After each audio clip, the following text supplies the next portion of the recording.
Etsy is one of the easiest ways to start an online business, but there's a lot of things that people won't tell you about getting started that can cost you time and money if they're not considered. And in today's video, I'm gonna share with you things that I wish I knew so I can help you on your selling journey, especially if you are brand new. So very first thing and common mistake that I see all the time is that people assume Etsy is a passive income source. So yes, this can completely be true once you actually have your Etsy shop set up and running, especially if you sell digital products or physical products through print on demand. However, it is not going to happen overnight. Etsy is a full business model that you should treat like a real business. Even if you're seeing it as something that you want to do on the side, this can make substantial amount of income, and you should treat it that way and know that it's not going to be something that gets rich quick overnight. And most of the time people will give up after trying a few things on Etsy because they're not in it for the long run. And I think that that's one of the most important things to know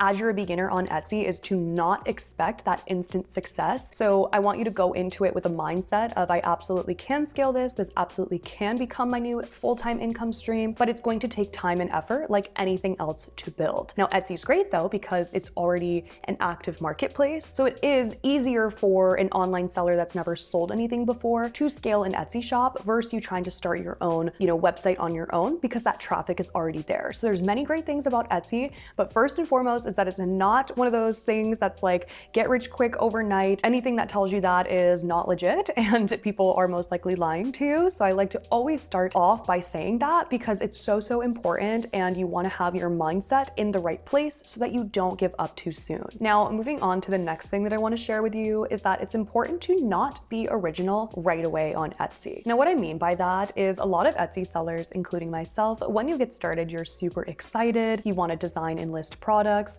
and you most likely will start listing random things that you want to sell. When you first get started, to really scale a shop, it's more important that you look at what's already selling, what already has a demand in the market, and that people are actively searching for. This is how you grow on Etsy, and you can later on add in more of your creativity into your products once you start building that foundation of a shop. I know it can sound a little bit confusing as to when you want to start Etsy, you want to sell the products that you want to sell, but the reality is that Etsy is search-based and demand-based, so they're naturally going to push listings that people are actively looking for and searching for. That's why I talk about doing niche research and product research all over my channel, because it is the main thing that's going to make or break your Etsy shop regardless of what you're selling. I always like to say to validate before you create, because if you go into it and look at popular bestsellers, trending designs, sayings that you're seeing over and over, even color palettes, by taking each one of these individually and creating a new and valuable design, that's how you add something to the market that Etsy will see that hits all of those topics that people are looking for. By doing this, you'll save a lot of time and energy rather than having to list a bunch of random products and then wondering why no one's buying them. That has to be the most seen mistake that I see in new sellers, including myself. My first shop was full of random stuff that I wanted to buy. It was basically a Mac shop of things that I wanted to buy, but the problem is that no one else was looking for them. And so immediately when my shop was launched, Etsy's not pushing those products because nobody wanted them. As soon as I started looking into niches and products that were selling, and then I added my own creativity onto that, that's when I began to see the search results. That's when I began to see the favorites and the sales. And that leads me into my next thing that I want to share, which would be that your first products are most likely not going to be your best sellers. It might not be where you end up as an Etsy seller. I've talked to many successful sellers. We have a really great community, and this is probably the most thing that we all agree on, is that the products that we first opened our Etsy shop with are not really what we're selling today. And that's because as you learn and grow on Etsy, you're gonna get better at figuring out what people wanna buy, and then you're most likely going to pivot niches. So it's always great to be able to have that mindset of pivoting, never being too stuck on one niche or one product, and always having an open mind, because most likely your first few designs that you spend a lot of time on won't be the best seller. It'll be one that comes a little bit later down after you begin getting better at researching and designing and finding products that people want to buy. And this is why it's so important to do research about niches, about topics, about products. And a big question I get a lot is, how do I research? I'll leave a helpful video for you in the description box below where you can check out my research and design method. But something I'd love to share with you that I use every single day is a Chrome extension that shows all the stuff that I need to know about Etsy and what I want to sell in my niche for product research, trend research, and that's called Everbee. And like I said, it is a Chrome extension and also its own website that you can connect with your Etsy shop. You can check out and see how other shops are doing, what products are trending. You can use their product research tool to see what products are selling and how much they're making. I love it as my Chrome extension the most because when I type something into the search bar, I can fully see how many searches monthly are for that product or search. And that gives me an idea of if people are actively searching for it, which is extremely valuable on Etsy. Also, as you scroll, their Chrome extension will show you naturally at the bottom of the listing how much that listing's making, how many favorites it has, the age of the listing. Of course, I will leave a link in the description for you below where you can try it out for free. Highly recommend it, and I know that it will be able to help you with your Etsy research. And so after doing your product research, your design research, then listing a few products, after a few days or weeks, you can then come back and reevaluate to see what's actually working and then maybe pivot to your next actual listing, right? It's so important to try things out. It's like going to the gym. I always tell the people in my course, like when you're going to the gym, right, you start out and you're not that strong and you don't really know what you're doing, maybe you're nervous, but then as you go every day, you show up consistently, you start to see the results, and then you can figure out what works best for you, what machines you like, what exercises you like. It's the same thing. We're just doing it through listing Etsy listings and seeing how they perform and then pivoting off of that. Next is that your listings matter more than your product. I know, it seems crazy. Most people are always thinking that they're looking for a winning product. However, with selling on Etsy, your listing matters most. Some of the most basic designs and products sell extremely well. And it's not about what the product is, it's about how the listing is portrayed. Most of the times, these listings are made very professional looking. They have multiple variants, colors, things that customers can choose from. They most likely have a video on their listing and really good product photos, also known as mockups. These things are going to go further on an Etsy listing than the product itself. Again, remember that this is all search-based. Etsy has an algorithm through SEO, which stands for search engine optimization. If Etsy likes the way that you portrayed your SEO, and when someone searches, that comes up and they click on it, that's how your listing's going to rank higher. It's not so much always about the product. Trust me when I say I have designed very, very well designed products, and a product with one word has sold better. It's just because simple can sell on Etsy. I think that with photos and your mock-up photos or listing photos, they're basically the same thing. There's so many ways that we can create them now using AI, using templates to really make the most beautiful things without even have to ordering samples ourselves. I'll leave a tutorial for that below as well. I use Kittle's AI and Placeit.net for mockups. This has worked really beautifully for me and has been a really great thing for my Etsy shop. And I'll have a tutorial there too so that you can see exactly how I create them. Next point is that Etsy traffic, while helpful, is limited. So when you're selling on a marketplace, you do not fully own the rights to your store. This is something I get questions about a lot, but by selling on Etsy, you're kind of in the hands of Etsy. And if Etsy wants to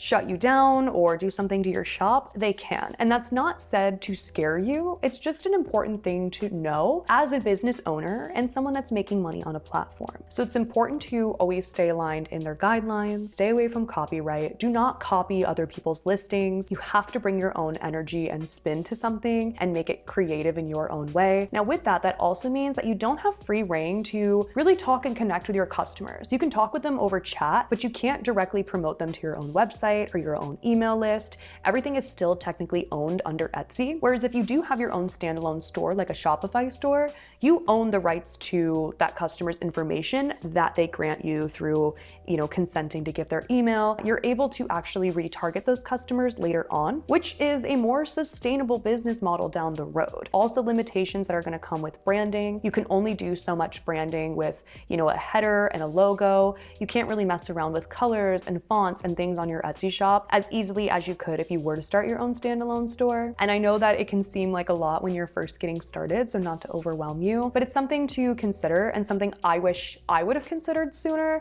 as a seller when my shop began growing, because I quickly realized like, oh, I should be doing email marketing and I can't really in the same way that I could if I had an external store and bring those customers back. Etsy does have features, it's just limited. So I always like to tell that to new sellers because I think it's important. And when I started and thinking that my Etsy shop was just kind of like a side hustle, it was something I was trying out. When it started to grow and get bigger, I was like, oh, this is like a business now. Like now there's different steps that need to be taken to really scale this. And that leads me to my next point of when your side hustle is becoming an actual business, the things that you need to have in line to protect yourself, scale your business, and have your own back. And I know most people do this too, but when I first got started, I had everything set up for my business under myself personally. And that gets really messy really fast when it comes to payments, expenses, specifically taxes, and not having a registered business for that. And that's why I recommend opening a separate business entity like an LLC. And opening an LLC can help you to separate your business finances from your personal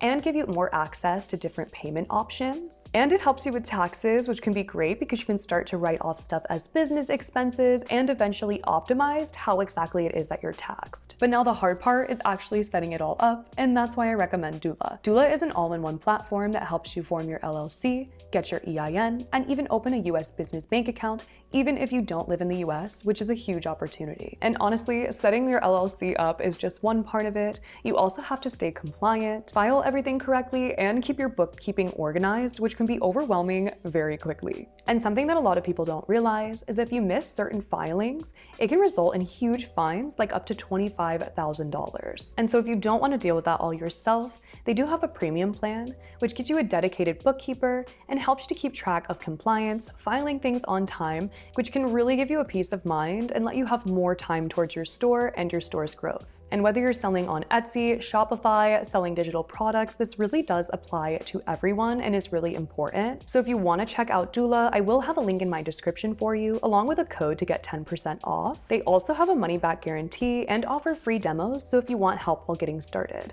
So I will have that linked in the description below. And I do recommend setting up an LLC when you begin getting all of those consistent sales to help protect yourself as your business grows. Now, along with setting up your actual legitimate business, you also want to consider that consistency is going to be something that helps you grow on Etsy. Now, while this isn't confirmed, just by being a seller and helping other sellers, I do know that Etsy is going to tend to favor people that show up consistently and add new products to the market. Now, consistency doesn't have to look like listing tons of thousands of listings every single day, but it is showing up, actively checking on your messages, checking on your Etsy shop, updating your policies or even your store shop announcements, and just being present on Etsy. Even if you have one listing that starts selling very, very well, you don't want to just back away from your shop and focus on your customers. You want to make sure you're answering questions and fulfilling orders. But that right there, having a listing doing well, and that's when you want to say to yourself, okay, this is my listing, it's doing well. What other designs and listings can I make that are similar that will also perform well? This is the formula. That's why testing products and being patient and consistent will help you with your growth over time. And long-term effort and consistency is what it's going to get you that long-term result. And my last point today is actually about competition, and is one of my most asked questions on Etsy is, this product is saturated. Etsy is saturated.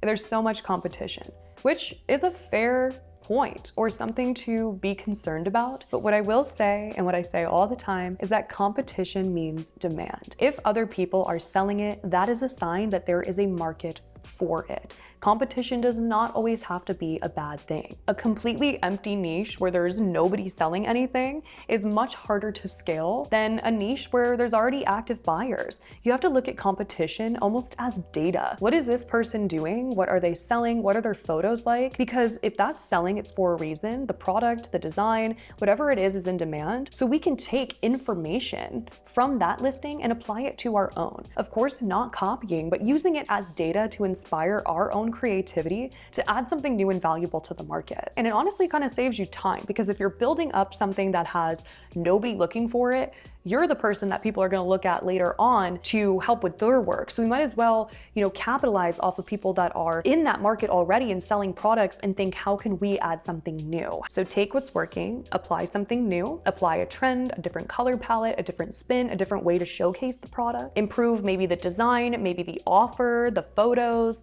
all these things you can test out and really see what works. But it is a known thing that selling in, these niches and products that are in demand does not mean that you can't be successful too. Just look at it from a different angle. I really hope that today's video was helpful. I would love if you would leave a comment and let me know if so, and subscribe to the channel if you're not already. A lot of our viewers are not subscribers, and I post weekly videos, if not sometimes twice a week, with a lot of helpful content and step-by-step tutorials, all for free to help everyone to succeed on Etsy and different marketplaces and also sell their products. I'm super passionate about it because I know that someone that had no experience and has completely changed their life through selling products online. I'm no different. I just took action, and I know that you can too. And you already are by watching this video. So I commend you for that, and congrats for that, because once you're somebody that really has the drive to start selling products, you absolutely can. You just have to take the action. Thank you so much for watching. Again, I hope this was helpful, and I hope to see you in my next video.